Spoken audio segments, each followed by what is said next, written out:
வணக்கம். வாழ்க வளமுடன். அன்பு நேயர்களுக்கும் அன்பர்களுக்கும் ஆனந்த வணக்கங்கள். இன்றைக்கி நம்ம பார்க்க போகிறது என்ன அப்படின்னா, குரு பெயர்ச்சி பலன்கள் 2025. பொதுவாக ஏன் இந்த குரு பெயர்ச்சிக்கு ரொம்ப முக்கியத்துவம் கொடுக்குறோம் அப்படின்னா, குரு பார்க்கும் இடம் கோடி நன்மை. குரு எந்த நிலையில் இருந்தாலும் அவர் சுபர் தான். எந்த நிலையில் இருந்தாலும் அவர் சுபர் தான். இந்த 2025 குரு பகவான் மே மாதம் 14ஆம் தேதி 2025க்கு மாறார். இந்த ஒரு வருஷம், இந்த ஒரு ஆண்டுகளில் அவர் 3 முறை பெயர்ச்சடைகிறார். அது என்ன 3 முறைனா, இப்போ ரிஷபத்தில் இருக்கக்கூடிய குரு மே மாதத்திற்கு பிறகு 14ஆம் தேதி மிதுன ராசிக்கு வருகிறார்.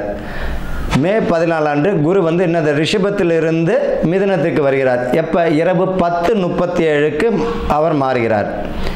பின்னர் அக்டோபர் மாதம் 18ஆம் தேதி அன்று மிதுனத்திலிருந்து உச்ச ராசியான கடகத்திற்கு அவர் வருகிறார். மறுபடியும் அவர் பார்த்தீங்கன்னா டிசம்பர் மாதம் 5ஆம் தேதி கடகத்திலிருந்து விலகி மறுபடியும் என்ன பண்ணுறார்? மிதுனத்திற்கு செல்கிறார்.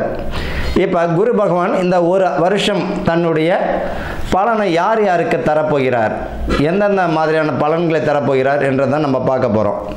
இந்த குரு பகவானுடைய சுபம் இப்போ மேஷ ராசி.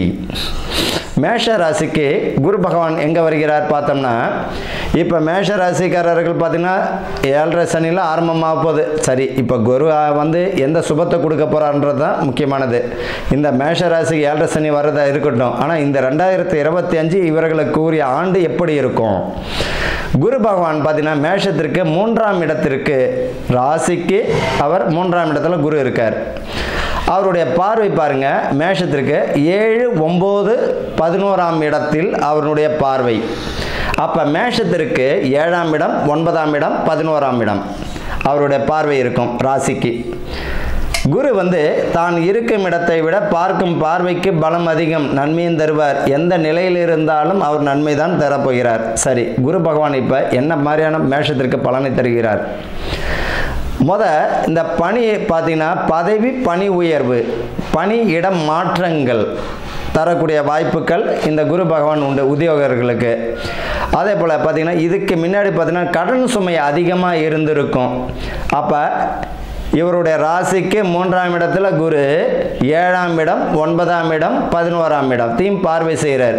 அப்போ என்ன ஆகும் அப்படின்னா, இந்த கடன்கள் விலகக்கூடிய வாய்ப்புகள் உண்டு. கடன் சுமை குறையும்.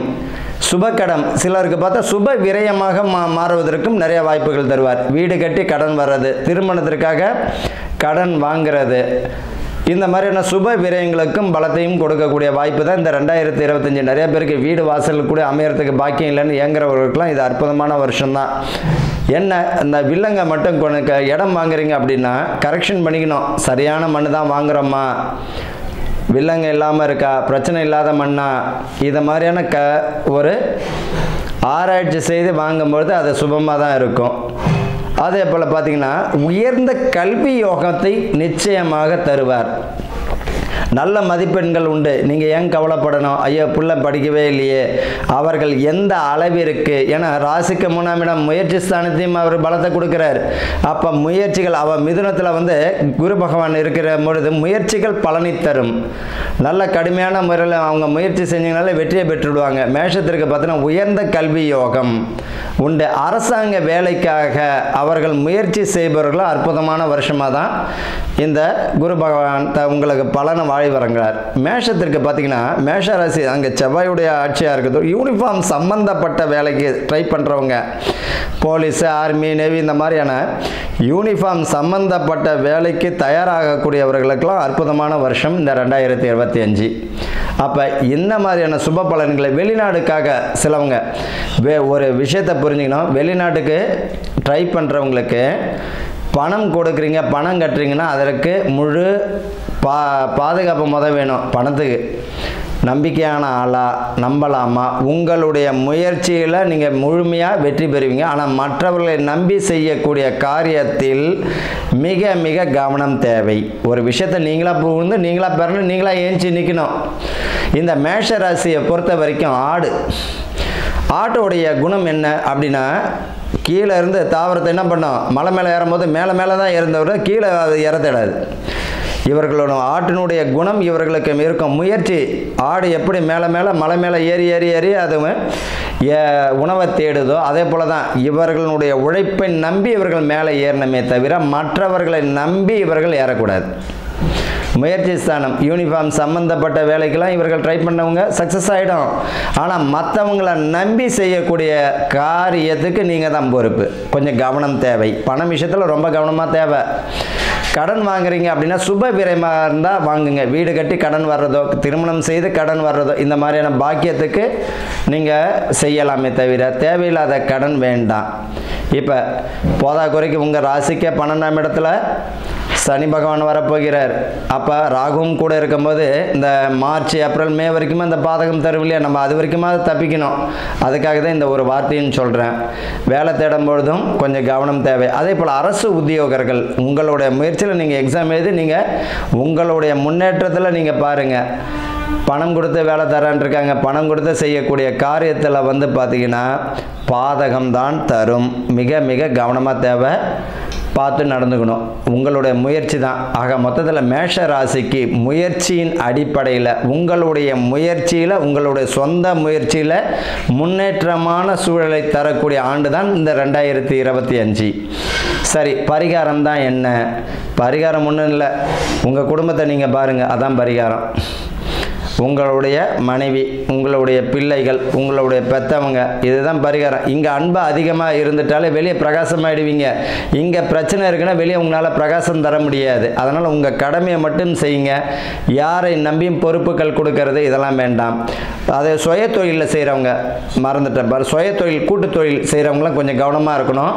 சுய தொழில் செய்கிறவங்களும் கொஞ்சம் கவனமாக இருக்கணும். ஏற்கனவே செஞ்சிருந்த தொழிலை தொடங்குங்க. புதியதாக ஒரு தொழிலை தெரியாத தொழிலில் நீங்கள் புதுசாக ஆரம்பிக்கிறீங்க அப்படின்னா நீங்கள் தான் பொறுப்பு. மிக கவனமாக இருக்கணும். ஏற்கனவே பார்த்தீங்கன்னா ஒரு ஹோட்டல் கட்டியிருப்பார். அவர் ஒரு ஃப்ரண்டில் ஒரு டீ கடை போட்டுக்கலாம், தாராளமாக போட்டுக்கலாம். இப்போ முயற்சிகள் வந்து அவருக்கு பலனை தரும். ஆனால் முழுமையாக ஒரு தொழிலை தொடங்குறாருன்னா மிக மிக கவனமாக இருக்கணும். அதை பார்த்து நடந்துக்கணும். ஆக மொத்தத்தில் பார்த்தீங்கன்னா உங்களுடைய முயற்சிகளில் வெற்றி பெறுவீங்க. கவனமும் தேவை. பண விஷயத்தில் மிக கவனம் தேவை. இடம் வாங்கும் பொழுது சுப விரயத்தை கொடுக்குது. அந்த இடம் வாங்கும் போது கொஞ்சம் வில்லங்க இல்லாமல் பார்த்துக்கலாம். பூர்வீக சொத்து உங்கள் கைக்கு வரதுக்கு வாய்ப்பு உண்டுங்க. சண்டை சச்சரவு இல்லாமல் பூர்வீக சொத்து தர வேண்டிய பாகமாக கேட்டு வாங்குங்க. நியாயமான முறையில் உங்களுக்கு தேவையான பாக்கியம் இருந்தால் கேட்டு வாங்கிக்கோங்களே தவிர தேவையில்லாத விஷயங்களை தலையிட வேண்டாம். இந்த காலகட்டத்தில் பார்த்தீங்கன்னா திருமணத்திற்கெல்லாம் யோகம் தரும். காதல் திருமணமாக பெற்றோரோட அனுமதியோடு அதுக்குரிய வாய்ப்புகளை தரும். பயப்பட வேண்டாம். ஜீவனஸ்தானமும் நல்லா இருக்குது. ஆக மொத்தத்தில் மேஷ ராசிக்கு அற்புதமான வருஷமாக தான் இந்த 2025. கவனமுடன் கூடிய அற்புத ஆண்டு. வாழ்க வளமுடன்.